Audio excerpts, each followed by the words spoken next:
Plus de 85% des détenus dans nos prisons sont des prévenus. Plus de 85%.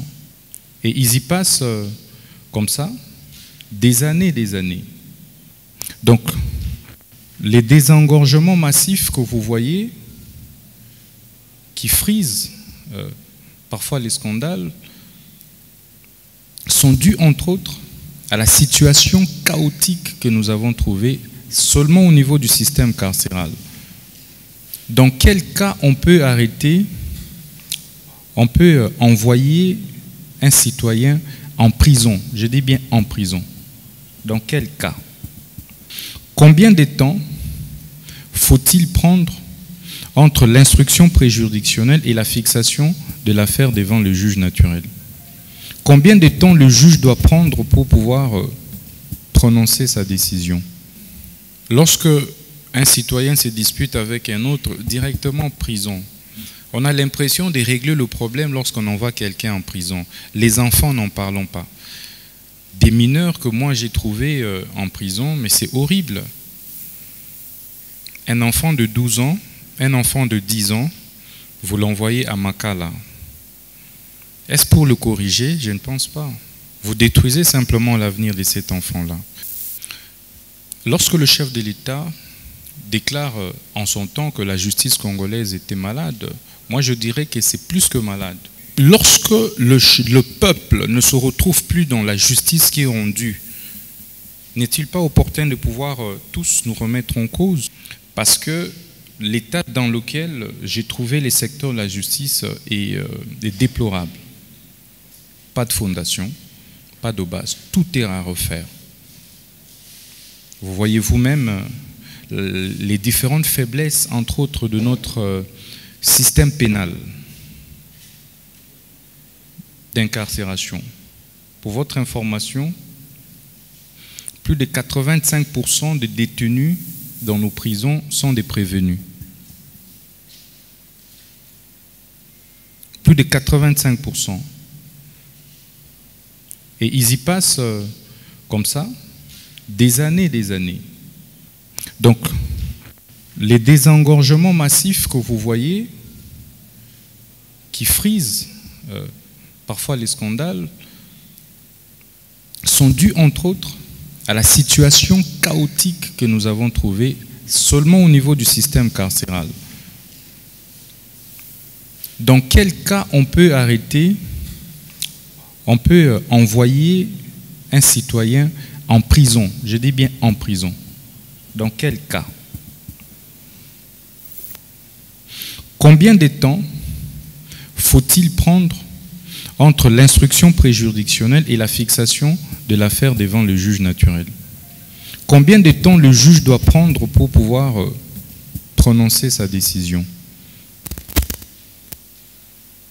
C'est toutes ces questions qui nécessitent en réalité des réflexions approfondies de notre part en tant qu'intervenants et acteurs du système. Lorsque le chef de l'État déclare en son temps que la justice congolaise était malade, moi je dirais que c'est plus que malade. Parce qu'en réalité, chaque acteur qui est appelé à faire son travail ne l'a pas fait.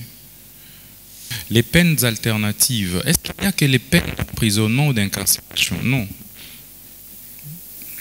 Il y a toute une panoplie de peines alternatives. Aujourd'hui, il y a un problème d'autoprise en charge alimentaire, mais on a une grande main-d'œuvre. Tous ces jeunes gens délinquants urbains, nous pouvons plutôt organiser pour qu'ils soient condamnés à des travaux forcés et qu'on les envoie faire des champs, par exemple. Ils peuvent faire des champs sur la base d'un bon encadrement. Vous allez également observer que sur le plan...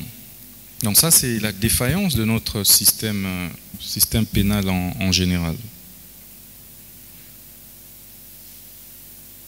Ou, lorsque un citoyen se dispute avec un autre directement en prison, on a l'impression de régler le problème lorsqu'on envoie quelqu'un en prison. Les enfants, n'en parlons pas.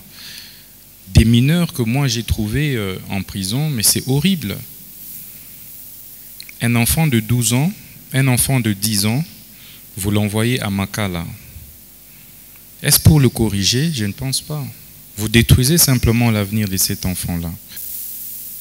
Le système de visa, vous le savez vous-même. Aujourd'hui, les juges deviennent irresponsables de sa décision. La décision qu'il signe, qu'il prend, il dit non, ça ne m'engage pas parce qu'il y a le visa du chef de juridiction. Et ça détruit le système judiciaire congolais. Et c'est comme ça que les délais de prononcés ne sont pas respectés. Des prononcés qui vous prennent 2 ans, 3 ans, 5 ans, 10 ans. On a l'impression que les justiciables n'ont pas de droits, n'ont que des devoirs. Et c'est cela l'erreur.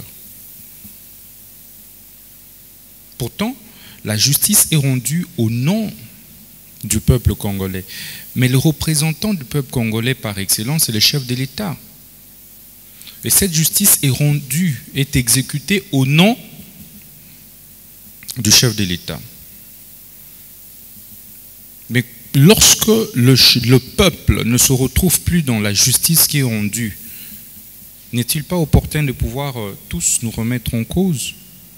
Sur le plan du droit des affaires, vous l'avez certainement remarqué qu'il y a eu beaucoup d'abus avant notre arrivée.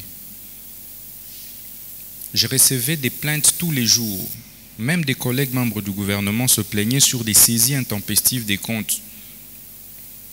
Il n'y avait plus d'immunité d'exécution. Aujourd'hui, comme vous le savez, vous avez l'arrêt de la Cour constitutionnelle qui casse un arrêt de la Cour de cassation.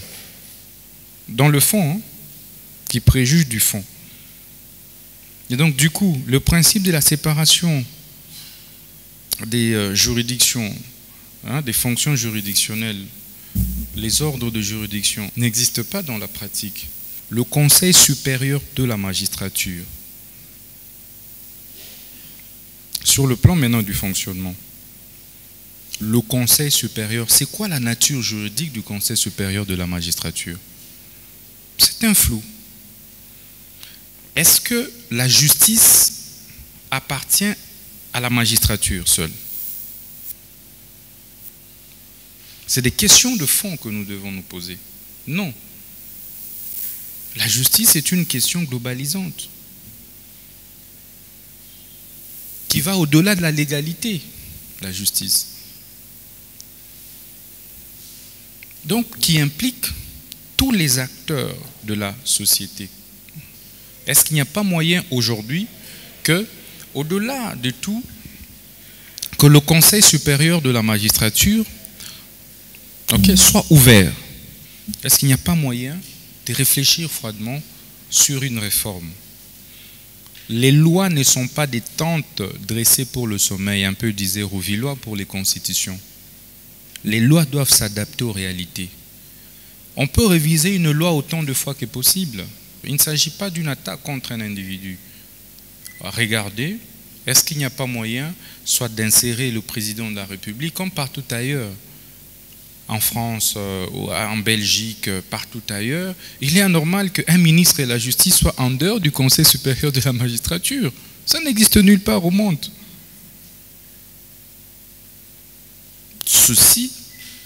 Ceci veut dire, il peut même être un membre simple, mais il doit être là.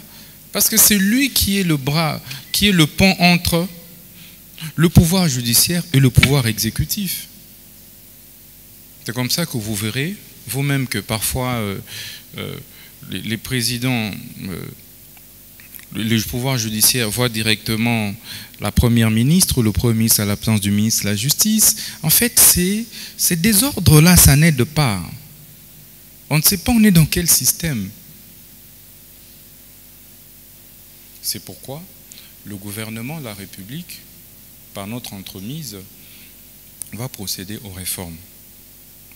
Et c'est pourquoi j'avais eu l'autorisation du gouvernement de la République pour rapidement mettre en place une petite commission comme cela pour travailler sur ces réformes afin que tous les acteurs, toutes les parties prenantes puissent apporter leurs inputs et que ces réformes soient inclusives. La société civile, les magistrats, les syndicats des magistrats, le ministère de la Justice et bien d'autres structures, la présidente de la République, tout le monde soit là et que nous puissions prendre des réformes qui puissent aider réellement le pays. La primeur des réformes sera réservée au magistrat suprême.